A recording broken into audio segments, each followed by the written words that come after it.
going to do our video lecture over the U.S. Congress. So this starts our lectures over the big branches of government.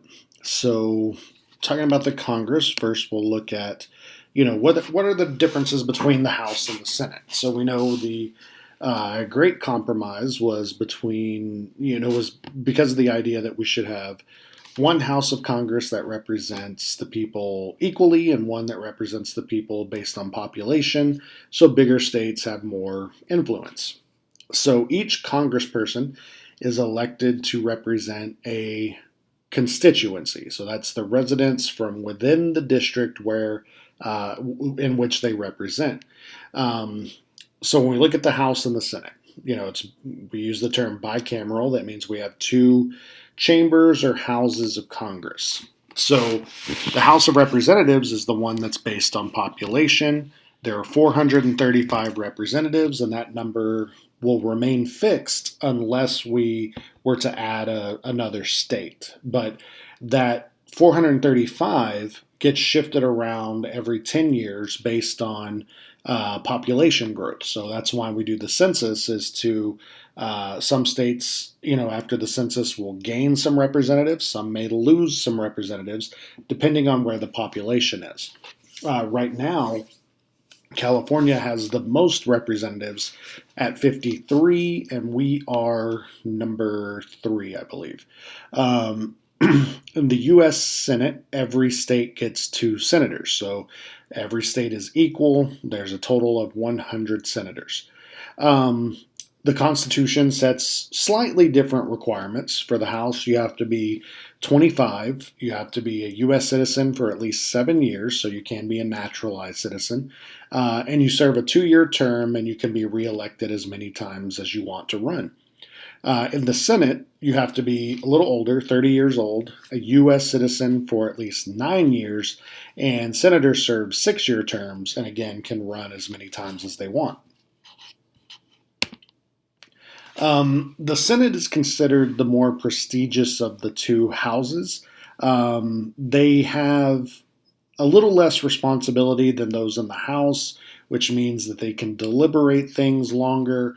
Also, if we go back to the beginning when the Constitution was written, senators were selected by the state legislature. So they typically were picking people who were wealthier, more educated, had more experience in government.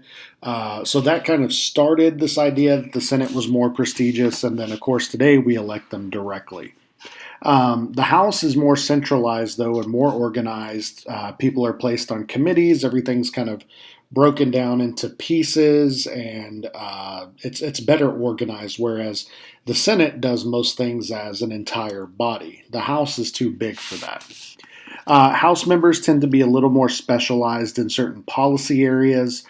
So, if you come into the House and you are a legal expert, you may want to be on the Judiciary Committee. If you're an economic expert, you may want to be on the economic committees. Whereas in the Senate, everybody kind of has to be kind of a jack of all trades, sort of. House members have to run for re-election more often, so they often don't get to do as much in that second year because they're also having to run for re-election. So they have one full year where they're just focusing on legislating, and then they have 1 year where they're legislating and running for re-election. The Senate, because you serve a 6-year term, you don't have to do this near as often. Now, we'll talk about this in a little bit more detail, but there's 2 ways for a congressperson to kind of represent their constituents. And a good congressperson may alternate between these 2. One is to be a delegate. When we talk about being a delegate, this means that a congressperson is voting according to the will of their constituents. They are doing what the majority of their constituents want them to do. A trustee is a congressperson who is voting based on what they think is best for their constituents. And so the situation may call for that sometimes. A delegate, you're going to vote for how your constituents want you to on things that are going to directly affect them. But if we're talking about, say, military and defense, As a congressperson, you're going to be a lot more privy to information your constituents are not. And so in those types of cases, you may have to vote for what you think is best for them rather than what they want 100% of the time. The House representatives, the average House rep represents about 710,000 or slightly more constituents. Senators represent the whole state. Now, looking at kind of the demographic breakdown of our Congress, you know, there are a lot of people who talk about sociological representation, and this is the idea that the demographic makeup of the Congress should look like the demographic, breakup of the country itself. So if we have, ideally we should have more women in Congress because women make up 51% of the population. But having kind of similar racial, gender, ethnic, religious, educational backgrounds as the people that they represent. That way they're advocating for, that you have people advocating for your interest who look like you and have the same concerns that you do. So if we look at the map here, or we look at the graph here, you can kind of see this is the breakdown by race. And so we can see that the House of Representatives is still dominated mostly by white individuals. Black House reps, 46 total, 33 Latino, 10 Asian, and 3 who classify themselves as other. And then in the Senate, 90 out of 100 are white, 3 black senators, 4 Latino senators, 3 Asian, and there's a little asterisk there because Senator Kamala Harris considers herself both Asian and black because she is half Indian, Southeast Asian, and half black. So the current Congress is about 9% African American, 9% Latino, and 2% Asian. That's not super close to their percentages in the population. We have about 13% African American in the population, 17.6% Latino, and 5.6% Asian. So some people would say it would be better if those numbers in the Congress were closer to what the numbers are in our society. Women still only comprise about 20% of Congress, despite making up 51% of the population. In 2018, that was the most women that have ever been elected to the Congress are currently serving in Congress right now. So, once in office, we elect people based on how they run their campaign, the promises they make, but we know that once they get there, there are a lot of people, competing for their influence and all that. But what determines who runs for Congress? Well, we've talked about this a lot this semester. Many people will make this decision because they feel personally committed to it. They want to make a difference. They have credentials, education, and experience. But unfortunately, all of that won't get you elected to Congress. Today, one of the most important things is how much money you can raise. And so who makes it to Congress may not always be who is best to be in Congress. People can raise lots of money because of who backs them and who backs their ideas, and that can kind of override necessarily them being qualified for the position. And then, of course, we talked about incumbents, where incumbents tend to win their elections more often than new challengers. In the House, about 98% of incumbents will win re-election, 90% in the Senate. So even though we complain about not liking Congress, we keep electing the same people over and over. To kind of limit this incumbency advantage, one of the proposals is term limits, that we should put a strict term limit on the amount of times that someone can run for re-election. And believe it or not, one of my most hated politicians, as you know, Ted Cruz, actually supports this idea, and this is one area where I agree with him. The idea is that, the longer someone stays in Congress, the more They become kind of entrenched in politics and they can't relate to the average person. And so, we have some senators who have been there for 30 years who haven't worked any other type of job or lived in any other way than being a paid politician. And so they can become out of touch with real people. And so the idea is that we should set a strict amount of times on the a strict limit on the amount of time somebody can run for reelection. Then they have to stop, and then they have to let somebody else have a turn. So, and ironically enough, a lot of the country is in favor of this. The problem is that we would have to amend the Constitution to make this change, and that would be up to the Congress to initiate that process. And most of them don't want to put themselves out of a job. So that's one of our biggest problems. Then, of course, we've talked about apportionment and redistricting, shifting those seats around in the House, and gerrymandering and how it has affected, someone's ability to get elected. So we won't go into that too much because we've already talked a lot about that this semester. Now, while in Congress, Congress members, they are approached by a lot of people. And so at their core, they should be representing their constituents. That is what we call direct patronage, that they are representing the people that they're supposed to. But patronage is when they are doing favors for people who may have given them campaign donations or interest groups and things like that, lobbyists. And so that's part of the problem with the people that we elect is how open they are to that. And so while we want them to be advocating for the citizens first and foremost, there's a lot of other competing interests that get thrown in there. One of the biggest problems with trying to get a bill passed in our Congress today is what we call pork barrel legislation. That's the negative name for what we call earmarks. Earmarks essentially are when you put into a bill a allocation of money for a specific purpose. Some of those purposes that we use earmarks for are legitimate. Like right now, if like the bill that Congress passed in response to the coronavirus. The idea was that most of this aid was going to be available to small businesses and all the citizens were going to get, our stimulus checks that we've gotten and all that kind of stuff. That's a legitimate earmark. That's a legitimate purpose for that bill. Pork barrel is when people start attaching things that aren't related to the bill. So let's say in that bill, someone attached $1 million for their district to build a baseball stadium or something like that. That's not really related to the coronavirus, but this happens to bills all the time where amendments get attached to them to earmark money for unrelated things back home in their district.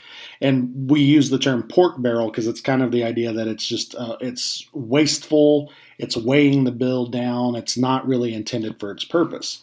And this practice has continued to increase year after year.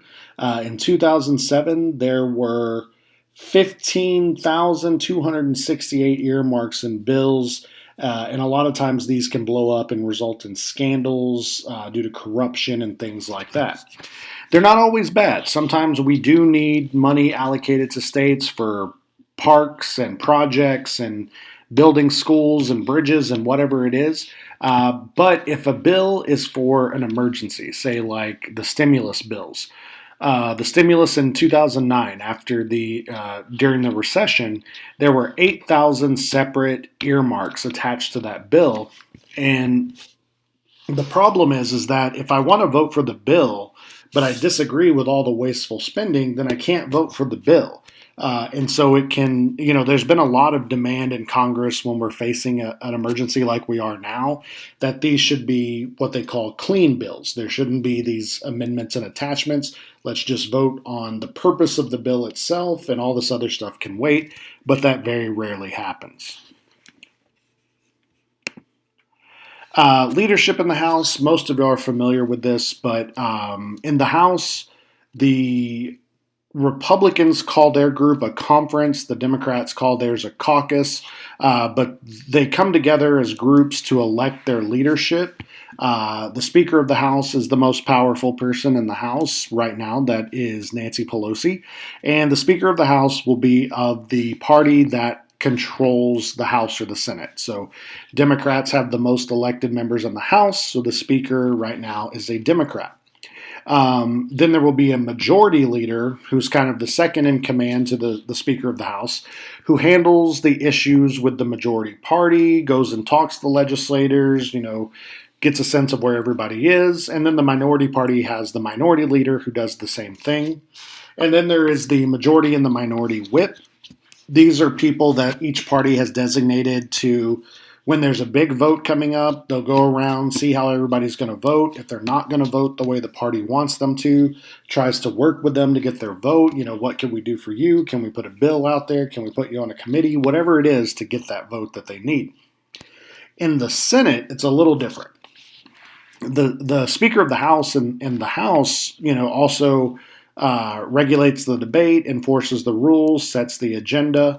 In the Senate, that is done by the majority leader. And the majority leader right now is Mitch McConnell. The Senate has the vice president oversees the Senate, and calls on people, enforces the rules, but it's mostly ceremonial. He gets to cast a tie-breaking vote if there's a tie. But if the vice president is not there, there's a president pro tempore that does that job. But the true power in the Senate is the majority and the minority leaders, which right now is Mitch McConnell and Chuck Schumer. Committees, I won't go into committees too heavily because y'all can read over this, but committees are where the most of the work happens. Bills get evaluated and voted on in committees before they ever make it to the full House or the full Senate floor. Standing committees are permanent ones that have power over very specific areas, like the Judicial Committee, the Economic Committee, whatever it is. Select committees are temporary. They're set up to address temporary issues. So like right now, if they created a coronavirus committee, that would be temporary until we get past dealing with this issue, and then it would be disbanded. Joint committees are made up of members of both the House and the Senate, and they typically deal with 4 areas: economics, taxation, libraries or document record keeping, and printing, currency, bills, whatever it is. And then conference committees, before a bill can be approved by the president, it has to be identical. So a bill coming out of the House and a bill coming out of the Senate may be different. They may be calling for different things. So conference committees are joint committees made up of members of the House and the Senate who work on those bills to make them identical, send them back to the House and the Senate to be voted on again, then they get passed to the president to be signed into law. Committees, obviously, the more important the committee you're on, the more power and influence you have. Usually, leadership of committees is based on seniority, based on how long someone has been in office. Most of the work gets done in committees, like we said, so members want to be on the most prestigious ones, and typically those are the ones that deal with spending money and taxing, the military and defense, and the ones that vote on the president's nominees for certain positions. And leadership in those committees especially go to the most senior and experienced elected officials. In addition, there are staff agencies that do a lot of the work for the elected officials.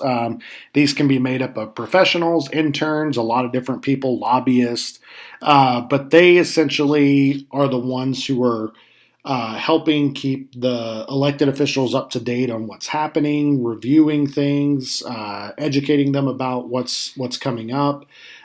Sometimes they may even help their bosses, the elected official, write policy. They do research, negotiate with lobbyists, all that kind of stuff. So there's a lot of support behind each member of Congress.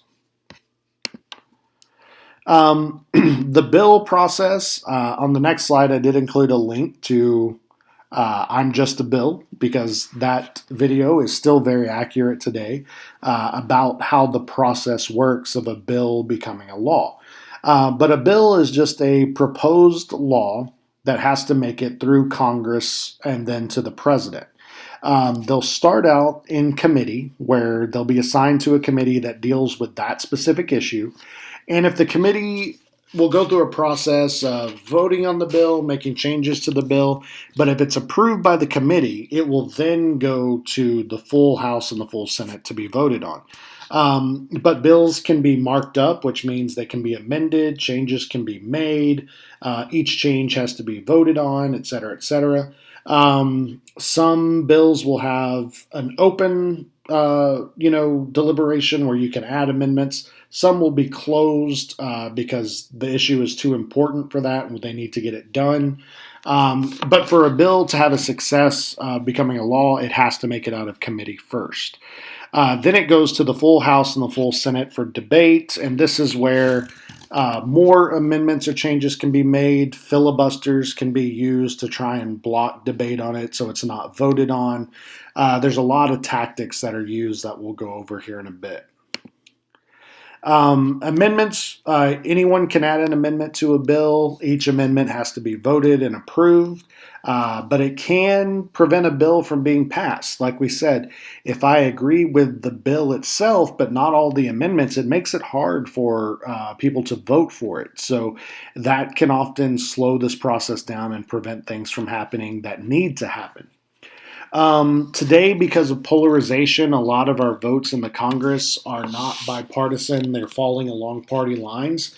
And so that is what makes it very difficult for Congress to get things done, is they're not necessarily thinking about us as much as they should. They're thinking about their party first. The conference we talked about, and then, of course, the president can approve it by signing the bill, or has a couple of different veto options where he can essentially cancel the whole bill or strike certain parts of the bill. I'll let you read over this. This is essentially just, all the people that have influence over the decisions made by our elected officials. We've talked about most of these groups throughout the semester, so I won't go into them too much more. So there are a couple of other important roles that Congress has. First is oversight. The ability to call hearings, investigate, and use other techniques to make sure our government is operating the way it's supposed to. So impeachment is part of this. The idea is that government should hold itself accountable for, doing things the right way, following the law, limiting corruption. So Congress is the body that is supposed to investigate other parts of government when things are not being done correctly. Appropriations, all authorization of spending has to come from Congress. The president, as much as the president would like to have that power belongs to Congress. Impeachment, we've talked about a lot this semester, so I feel like I don't have to go into that too much more. And then advice and consent. This is the process of the Senate approving picks that are made by the president and confirming those people, assessing them to make sure they're qualified for the position that they're being appointed to. And this could be anywhere from executive branch officials, ambassadors, judges, all of that. They're supposed to go through a full investigative process, kind of like what happened to Brett Kavanaugh, the Supreme Court justices, stuff like that.